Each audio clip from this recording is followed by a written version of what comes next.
Hello विद्यार्थी मित्रांनो, मी प्रमोद आपल्या सर्वांचे HP इंग्लिश क्लास ऑनलाईनच्या या व्हिडिओमध्ये स्वागत करतो। आजच्या व्हिडिओमध्ये आपण बघणार आहोत ॲडवर्ब क्लॉज ऑफ रिझन किंवा ॲडवर्ब क्लॉज ऑफ कॉज याचा वाक्यामध्ये वापर कशा पद्धतीने करायचा, याच्यासाठी आपण कोणते सबऑर्डिनेटिंग कंजंक्शन यूज करत असतो, तसंच हे आपण जे adverb clause of reason use करणार आहोत वाक्यामध्ये त्याच्यामुळे आपल्याला कोणती माहिती भेटते, कशा पद्धतीची माहिती भेटते, या सर्व गोष्टी आपण आजच्या या व्हिडिओमध्ये व्यवस्थित समजावून घेणार आहोत।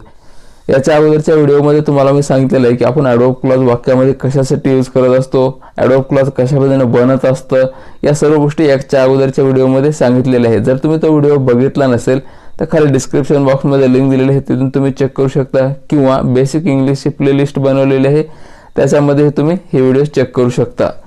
चला तर मग आता आपल्या या व्हिडिओची सुरुवात करूया। तर या व्हिडिओच्या सुरुवातीला फर्स्ट आपण बघूया की ॲडवर्ब क्लॉज ऑफ रिझन जे बनणार आहे याच्यासाठी आपण कंजंक्शन कोणते यूज करत असतो। तर आपण कंजंक्शन यूज करत असतो बिकॉज, सिन्स, ॲज अशा पद्धतीचे आपण कंजंक्शन यूज करत असतो। जेही काही आपल्या मेन क्लॉजमध्ये म्हणजेच प्रिन्सिपल क्लॉजमध्ये जे काही ॲक्शन होणार आहे किंवा जे काही ॲक्शन होणार नाही, जे काही होणार आहे किंवा जे काही होणार नाही त्याचं कारण काय आहे, कशामुळे एखादी गोष्ट झाली किंवा कशामुळे एखादी गोष्ट नाही झाली हे दाखवण्यासाठी आपण काय करणार आहेत, हे दाखवण्यासाठी आपण ॲडवर्ब क्लॉज ऑफ रिझनचा वापर करणार आहेत। समजलं?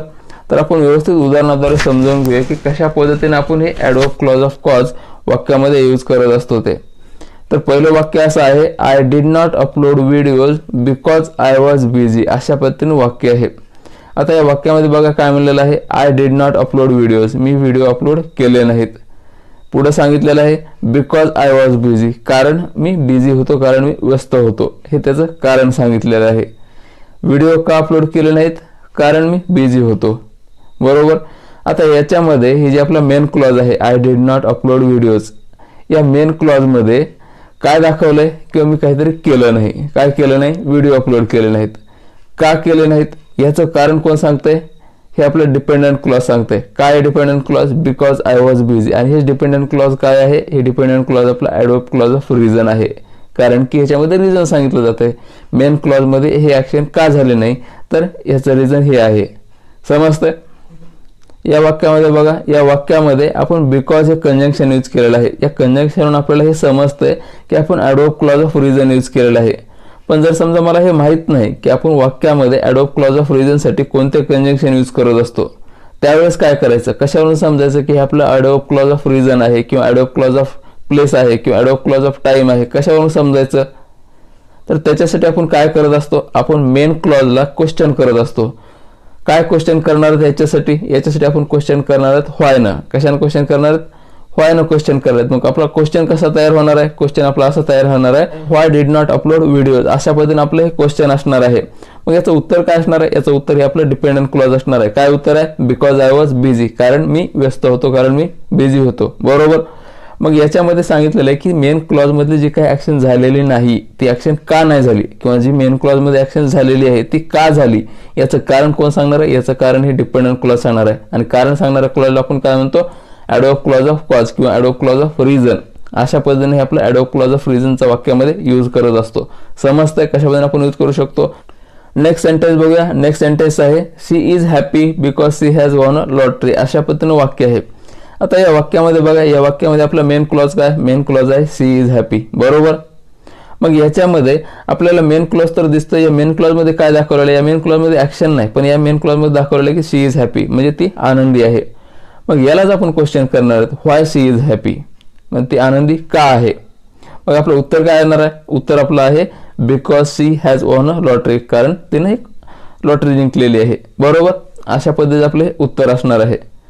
नेक्स्ट सेंटेन्स बघूया। नेक्स्ट सेंटेन्स आहे, she can't sign because she is illiterate, अशा पद्धतीने वाक्य आहे। याच्यामध्ये काय म्हणलं, she can't sign, she can't sign म्हणजे ती सही करू शकत नाही। का करू शकत नाही, because she is illiterate, illiterate म्हणजेच काय, अनपढ, अडाणी, जे शिकलेलं नाही त्याला आपण इलिटरेट म्हणतो, बरोबर। याच्यामध्ये समजलं, शी कांट साइन, ती सही करू शकत नाही। का करू शकत नाही, बिकॉज शी इज इलिटरेट, कारण ती इलिटरेट आहे, कारण ती अडाणी आहे। नेक्स्ट सेंटेन्स बघूया। नेक्स्ट सेंटेन्स आहे, she cried because she was afraid, अशा पद्धतीने वाक्य आहे। याच्यामध्ये काय म्हणलेलं आहे, शी क्राईड, ती रडली, का रडली, बिकॉज शी वॉज अफ्रेड, कारण की ती भिली होती म्हणून ती रडली, असं याचं उत्तर आहे। मग उत्तर काय आपलं, बिकॉज शी वॉज अफ्रेड, ती भिली होती म्हणून ती रडली, असं याचं उत्तर आहे। क्लिअर झालं हे? आता याच्यामध्ये आपल्याला ह्या गोष्टी तर समजल्या आपण कशा पद्धतीने वाक्यामध्ये ॲडवर्ब क्लॉज ऑफ रिझनचा यूज करत असतो. आणि याच्यामध्ये आपण बघितलं की हे बिकॉजचा कंजंक्शन म्हणून आपण वापर कशा पद्धतीने करत असतो. आणि या डिपेंडंट क्लॉजला आपण काय म्हणत असतो, या डिपेंडंट क्लॉजला सबऑर्डिनेटिंग क्लॉज पण म्हणत असतो, म्हणजेच काय उपवाक्य. नेक्स्ट कंजंक्शन बघूया. नेक्स्ट कंजंक्शन आहे सिन्स. सिन्सचा अर्थ काय घेतला जातो, सिन्सचा अर्थ घेतला जातो ड्यू टू. याचा मराठीमध्ये अर्थ काय होतो, याचा मराठीमध्ये अर्थ होतो त्यामुळे किंवा म्हणून, हे त्याचे आपण अर्थ घेत असतो.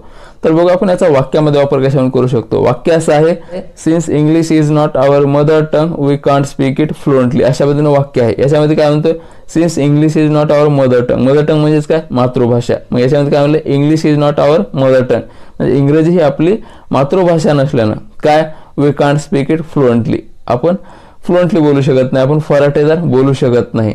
मग याच्यामध्ये कारण काय आहे, कारण आहे आपली इंग्रजी भाषा ही मातृभाषा नाही म्हणून आपण फ्लुएंटली बोलू शकत नाही, म्हणून आपण फराटेदार बोलू शकत नाही. समजतंय कशा पद्धतीने आपण वाक्यामध्ये यूज करू शकतो. नेक्स्ट सेंटेन्स बघूया. नेक्स्ट सेंटेन्स आहे, since he met with an accident he lost his left leg. अशा पद्धतीने वाक्य आहे. आता या वाक्यामध्ये काय म्हणतो बघा, since he met with an accident, त्याचा अपघात झाला म्हणून किंवा त्याचा अपघात झाल्यामुळं. पुढं काय, ही लॉस्ट हिज लेफ्ट लेग, त्यानं त्याचा डावा पाय गमावला, असा याचा अर्थ होतो. समजतंय. याच्यामध्ये त्यानं त्याचा डावा पाय काय गमावला, why he lost his left leg, because he met with an accident, कारण त्याचा ऍक्सिडेंट झाला, त्याचा अपघात झाला म्हणून काय झालं, म्हणून त्यानं त्याचा लेफ्ट लेग गमावला, त्यानं त्याचा डावा पाय गमावला. नेक्स्ट सेंटेन्स बघूया. नेक्स्ट सेंटेन्स आहे, since she was sick she did not go to office. अशा पद्धतीने वाक्य आहे. आता याच्यामध्ये काय म्हणलेलं आहे, सिन्स शी वॉज सिक, ती आजारी असल्यामुळं काय, she did not go to office, ती ऑफिसला गेली नाही. याच्यामध्ये मग आपला मेन क्लॉज कोणता आहे, मेन क्लॉज आहे she did not go to office, ती ऑफिसला गेली नाही. मग याला आपण क्वेश्चन कसा करणार, याला आपण क्वेश्चन करणार व्हाय ना. मग क्वेश्चन कसा होईल, why she did not go to office, म्हणजे ती ऑफिसला का गेली नाही. याचं उत्तर काय आहे, याचं उत्तर आपला डिपेंडंट क्लॉज आहे, सिन्स शी वॉज सिक, कारण ती आजारी होती. मग ती आजारी होती म्हणून किंवा ती आजारी होती त्याच्यामुळे ती ऑफिसला गेली नाही, असा आपण त्याचा अर्थ घेऊ शकतो. समजलं कशा पद्धतीने आपण याचा वाक्यामध्ये यूज करू शकतो ते. नेक्स्ट कंजंक्शन बघूया, ॲज. आता ॲजचा आपण वाक्यामध्ये वापर कशाने करत असतो, याचा अर्थ काय घेत असतो हे बघूया. ॲजचा आपण अर्थ घेत असतो फॉर द रिझन दॅट, म्हणजे त्यामुळे किंवा त्या कारणामुळे, म्हणून, आपण अशा याचे अर्थ घेत असतो. तर बघूया आपण याचा वाक्यामध्ये वापर कशाने करू शकतो. वाक्य असं आहे, as he was not at his house the delivery boy called him. अशा पद्धतीने वाक्य आहे. याचा अर्थ होतो तो घरी नसल्यामुळे त्या डिलिव्हरी बॉयनं काय केलं, त्याला कॉल केला, असा याचा अर्थ होतो. मग याच्यामध्ये आपला मेन क्लॉज कोणता आहे, मेन क्लॉज आहे द डिलिव्हरी बॉय कॉल्ड हिम. मग आपण याच्यासाठी क्वेश्चन कसा करत असतो, आपल्याला ॲडवर्ब क्लॉज ऑफ रिझन आहे किंवा ॲडवर्ब क्लॉज ऑफ टाइम आहे किंवा ॲडवर्ब क्लॉज प्लेस आहे, हे आपल्याला समजायचं असेल तर आपण याच्यासाठी क्वेश्चन कसे करतो.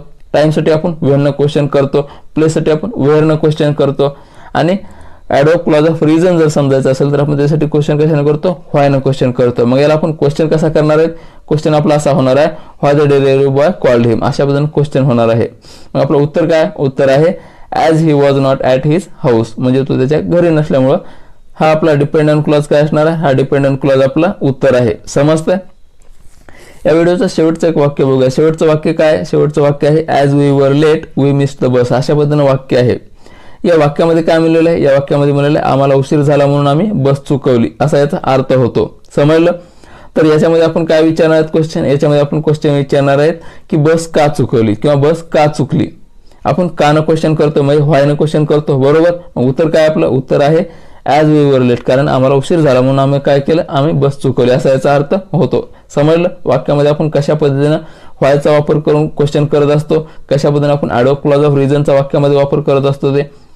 मी आशा करतो की तुम्हाला याच्यामध्ये जे काही समजावून सांगितलेलं आहे ते व्यवस्थित समजलेलं आहे. जर समजलं नसेल तर कमेंट करून सांगा, आणि समजलं असेल तर प्लीज लाईक करा, शेअर करा, सबस्क्राईब करा या व्हिडिओला, आणि होईल तेवढं प्रॅक्टिस करत राहा. जेवढी प्रॅक्टिस करताल तेवढं तुम्ही परफेक्ट होत राहताल. चला तर मग पुन्हा भेटूया पुढच्या व्हिडिओमध्ये. तोपर्यंत प्रॅक्टिस करत राहा. Good bye.